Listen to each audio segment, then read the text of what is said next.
Welcome to Bhosle madam classes. आज आप सोच रहे होंगे बोर्ड भी नहीं है और कोई टॉपिक भी नहीं बोला। क्यों? क्योंकि आज का टॉपिक है आप बच्चों, आप स्टूडेंट्स। अब आज आप सोच रहे होंगे फिर हम कैसे टॉपिक हुए।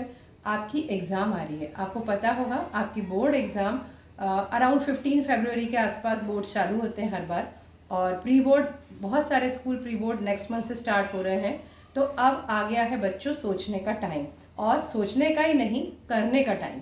राइट? जैसे अगर आपने देखा होगा कि अगर ईंट और सीमेंट अच्छा हो तो घर बड़ा मजबूत बनता है, और वैसे ही सुई और धागा मतलब थ्रेड और निडल अगर अच्छा है तो कपड़ा बहुत मजबूत सिला जाता है। अब इसका यहाँ क्या संबंध है?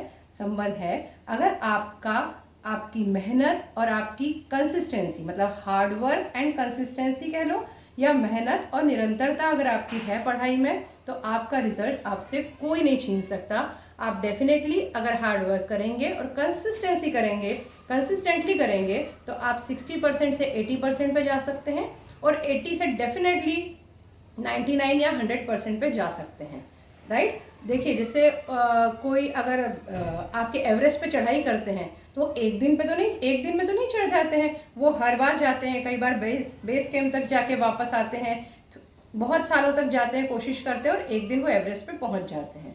वैसे ही आपको अब अपनी पढ़ाई अच्छे से टाइम टेबल बना के चालू करनी है।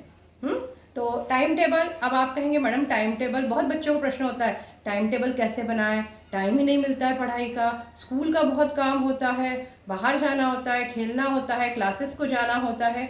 नहीं बच्चों, इन सब के बीच ही टाइम टेबल का एक्चुअल यूज़ होता है आपके। तो सबसे पहले एक तो टाइम टेबल बोरो मत कीजिए। टाइम टेबल अगर आपको अपना बनाना है तो अपने हिसाब से बनाइए। मेरे फ्रेंड का टाइम टेबल है, ये कहीं मैंने पढ़ लिया उसको मैं फॉलो करूँगी या करूँगा, ऐसा नहीं होता है। अपना टाइम टेबल आपका खुद का होता है। आप किसी और का यूनिफॉर्म पहनते हैं स्कूल में, अपना ही पहनते हैं ना, वैसे टाइम टेबल भी आपका अपना ही होना चाहिए, जो आपके टाइम के अकॉर्डिंग आप उसे ईजिली फॉलो कर सकें। अब टाइम टेबल बनाते वक्त 3 चीज़ें मेरी याद रखिएगा। राइट? पहली कौन सी चीज़ है आपकी? पहली, अपना टाइम टेबल अपने हिसाब से खुद बनाइए, किसी और का नहीं लीजिए।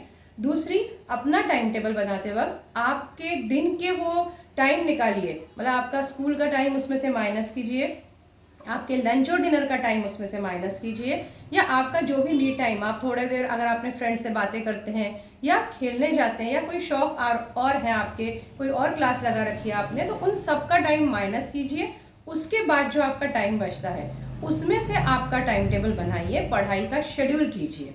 राइट? और इसको आप फॉलो कैसे करना है? फॉलो करने के लिए आपने क्या करना है, जैसे आपका 5 ओवर में मिनिमम बता रही हूँ, 6 to 8 आवर आपका आना चाहिए टाइम। ठीक है? उसको डिस्ट्रीब्यूट कीजिए, रोज की पढ़ाई में डिस्ट्रीब्यूट कीजिए। फिर आपको 5 सब्जेक्ट्स होते हैं मेन, जो बोर्ड्स में है आपके, मैथ्स, साइंस, एसएसटी, इंग्लिश, और एक लैंग्वेज होती है, वो आपकी हिंदी हो सकती है, संस्कृत हो सकती है, और अगर रीजनल है, आप किसी स्टेट में है, तो उसके अकॉर्डिंग वो लैंग्वेज चेंज हो जाएगी। तो इन सब में से पहले डिसाइड कीजिए आपका जो आपको टफ लगता है ऐसा सब्जेक्ट कौन सा है।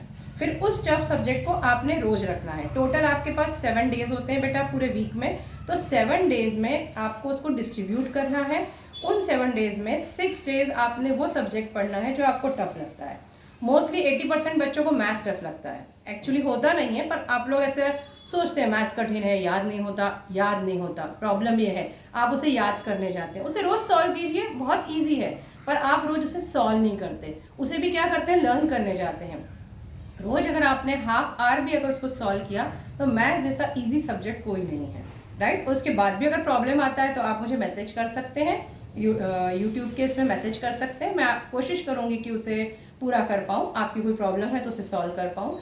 तो आप इस तरह से अपना टाइम टेबल बनाइए। 6 डेज आप वो हार्ड वाला जो आपको टफ लगता है वो सब्जेक्ट रोज लेंगे। उसके बाद आप कैटेगरी कीजिए कि उसके बाद आपको कौन सा सब्जेक्ट टफ लगता है, देन उसके बाद इस तरह से कीजिए। और हर सब्जेक्ट को 5 डेज में आप 15 मिनट उठाइए, भले 15 मिनट में मिनिमम बता रही हूँ, पर मैक्सिमम आप हाफ आवर या 1 आवर भी ले सकते हैं, और पूरे वीक में 1 या 2 टॉपिक कवर करने की कोशिश कीजिए। एनसीईआरटी वापस से स्टार्ट कर दीजिए मैथ्स की पढ़ना, पूरी एनसीईआरटी एग्जाम तक आपकी, अब 3 महीने बचे हैं, 5 बार सॉल्व करके हो जानी चाहिए आपकी।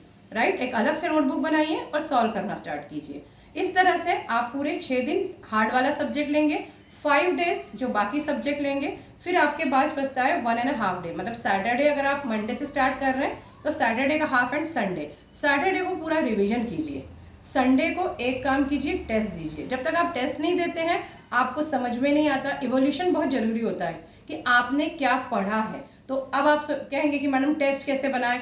हर सब्जेक्ट का या हर टॉपिक, आपने जो 2 टॉपिक इस वीक में किया है या एक टॉपिक किया है, उसके एटलीस्ट 15 क्वेश्चन लिख लीजिए।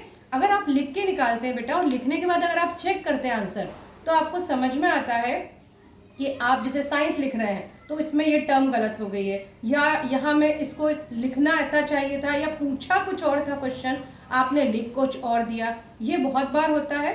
आप एग्जाम में क्वेश्चन पेपर पढ़ते हैं, क्वेश्चन किसी और तरीके से पूछा है और आप लिख किसी और तरीके से देते हैं, तो उससे भी आपके नंबर कट हो जाते हैं। तो लिख के देखना बहुत अच्छा सोल्यूशन है। लिख के देखिए, फिर क्वेश्चन चेक कीजिए। अगर कोई क्वेश्चन उसमें से आपको लगता है कि नहीं मेरे ये 5 क्वेश्चन मैंने बहुत गलत लिख दिए हैं, वापस पढ़िए, वापस लिखिए। ये बहुत अच्छा तरीका है आपका। राइटिंग अगर आप करते हैं तो पेपर में आपको बहुत अच्छे मार्क्स आएंगे। तो इस तरह से संडे का दिन आप सुबह मॉर्निंग में 3 सब्जेक्ट के दीजिए, इवनिंग में 2 सब्जेक्ट के दीजिए, और बाद में रात को उसको फिर से रिवाइज कीजिए। जो उसमें गलत किया था उनको पढ़ के निकालिए। बेटा 3 महीने बच्चे, आप सोच रहे होंगे मैडम पूरे वीक भर में आपने मुझे या हमें पढ़ने को बोल दिया है। सिर्फ 3 महीने अगर हार्ड वर्क कर लेंगे तो आपका रिजल्ट, आपका खुद का रिजल्ट बढ़ जाएगा। और ये सोच के मत पढ़िए कि मैं किसी और के लिए पढ़ रहा हूँ, ये मुझे बोल रहा है मेरा आना चाहिए। अपने लिए पढ़िए। जब आप कुछ अपने लिए करते हैं ना तो बहुत अच्छा करते हैं। मुझे मेरे लिए पढ़ना है और मेरा रिजल्ट अच्छा होना चाहिए।